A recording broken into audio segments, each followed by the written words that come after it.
I regret moving to a vacation hotspot. Let me share with you the brutal truths about what it's really like to live among tourists every day. I thought moving to paradise would be a dream. Turns out it's just a tourist-packed nightmare. Let me tell you the reality that no one talks about. Do you dream about buying a home in your favorite vacation spot? Every time you vacation at your favorite beachside town or charming historic area or your favorite ski resort, do you imagine what it would actually be like to live there?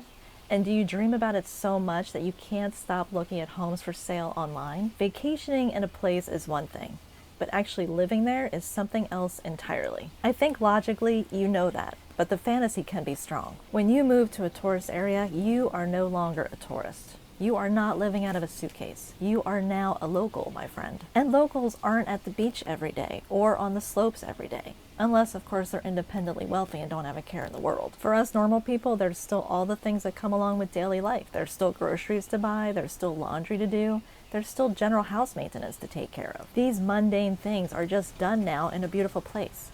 Some place that you're excited to call home. But those postcard perfect towns do come with downsides. And for someone like yourself, a retiree who's looking for peace, comfort, and stability, those downsides could result in regrets. Take it from me. I live in Naples, Florida, a top tourist destination. Naples gets so many accolades. Best place to retire, best place to live, best beach town. And all of these accolades bring in the people. I've lived in Naples for 25 years full time, and I can tell you that 25 years ago when we moved here, Naples was quiet and it wasn't overrun by tourists. Have I seen a lot of change over those years? Absolutely. Some good, some not so good. Because of the area's popularity, we have grown, and we continue to grow. And this is the biggest complaint from residents. They fear that Naples is going to turn into the next Miami or Fort Lauderdale. And I will tell you that if and when that happens, I hope I'm already 6 feet under. But that's what happens, right?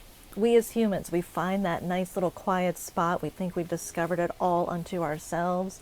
There might be a few little pockets of things that make it worthwhile.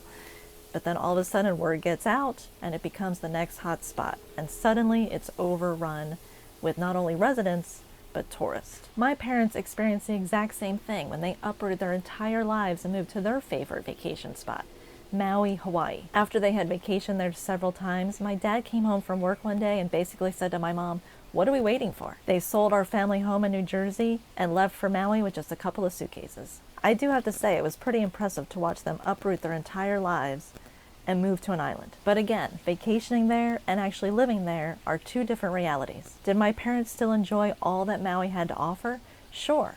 But were their days filled with snorkeling and drinking Mai Tais? Absolutely not. They transitioned to residence. They both got jobs so they could feel more engaged and feel a part of the community. And that meant that they had to endure tourist traffic, getting to work and trying to get back home. It meant not eating out at oceanfront restaurants that cost an arm and a leg and finding local spots that were more affordable. When it comes to a tourist area, things like heavy traffic, long restaurant waits, overbooked golf tee times, crowded beaches, or in your case maybe crowded ski slopes, are just things that come with the territory. They are things to deal with. These are by far the most common gripes. You're probably thinking, well, Alysia, you're a realtor, you're part of the problem. And you'd be right. I do encourage people to come here to Naples and Southwest Florida, to invest and buy a home, whether part-time or full-time. Who am I to deny someone this fantastic place? I really am lucky to be able to call this place home, a place where a lot of people want to be. But do I enjoy it all the time? No. I've said it in other videos. No place is perfect, and Naples is not perfect. Tourist season here, which is fall and winter, can be a nightmare. Driving around town really tests your patience. You have to give yourself a lot of extra time to get anywhere. Going out to a restaurant means making a reservation weeks in advance. The grocery stores are packed, especially when the tourists first arrive because they're trying to stock up for the season. And forget going to Costco or Sam's Club.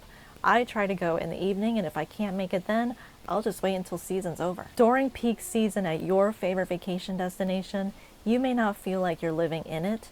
You might feel like you're trapped inside of it. And it's not just traffic, it's noise, it's trash. You could be living on a street full of rentals, and that alone could have people just treating your neighborhood like a resort. Depending on the rental rules in your neighborhood, you could have new neighbors every week. If you are someone who values friendship and you like seeing familiar faces across the street, You may be disappointed to have a revolving door of vacationers around you. Tourist economies often cater to vacationers who are willing to spend. That could mean higher prices for things like groceries, gas, dining out, local services. When you are on vacation, you deal with paying more because you're having fun and you know it's only for a few days. But when you're living this life full time, this can quickly eat into your fixed retirement income. Also, during peak season, getting something as simple as a doctor's appointment can feel like a ridiculous endeavor. I love when my doctors ask me at checkout if I want to make my next appointment for next year. Of course I do, because if I wait until that date gets closer and I put the call in, I might not be able to secure an appointment for a couple of months. There are some nice things about living in a tourist town, especially if you stick around during the off-season. For instance, here in Naples, the summer months are our off-season, and that's the time when restaurants offer us locals specials to help bring us in. You have to figure, during peak season, that's when retail shops and restaurants make the bulk of their money. When off-season hits, they have to get creative in order to keep their doors open and their crew paid. That means offering specials and discounts to those of us who have stuck around, and we do appreciate it. We are proud to get our town back after season is over, and we are happy to support our local business community. And we're excited to get our roads back. But this is definitely something to consider, especially if you're thinking about being a full-timer in your favorite vacation destination. Some of these vacation spots aren't built for full-time residents. During off-season, some of these retailers, they may shut down altogether, or just have a skeleton crew and skeleton hours. Our first several years here in Naples, before Naples was discovered, the summer was very quiet. Some restaurants would close for a few months, some stores would have shorter hours or only be open on certain days, and believe it or not, even some of the traffic lights would go to a blinking light. It was definitely something to get used to, and something to prepare for. Like any move, it just requires a little bit of an adjustment. But don't misunderstand me. None of this means that you shouldn't move to a vacation town. It just means that you need to look past the brochure. Don't just ask yourself, is this place beautiful? Ask yourself, can I live my real life here? And take that a step further. Can I handle the noise? Can I handle the crowds? Can I handle the cost of living? And will I feel connected when the tourists leave? That's the difference between loving a place and truly belonging to a place. Because really, paradise is only paradise if it supports your lifestyle, not just your fantasy. If you have identified the place where you want to purchase your retirement home away from home, click on the link below. I've built relationships with the top agents across the country and even abroad. I'd love to have a conversation with you to find out exactly what your situation is, where you're thinking about landing, so I can match you with the right agent. This way you can purchase your ideal home away from home sooner rather than later and start enjoying it right away. If you want to explore more about living in that favorite vacation destination, so you can avoid some of those mistakes and regrets, check out this next video. I hope you found this video valuable, and if so, I'd really appreciate a like and a subscribe so I can continue to share with you my insights. In the meantime, I'm Alysia Shivers. Thank you for joining me. Until next time.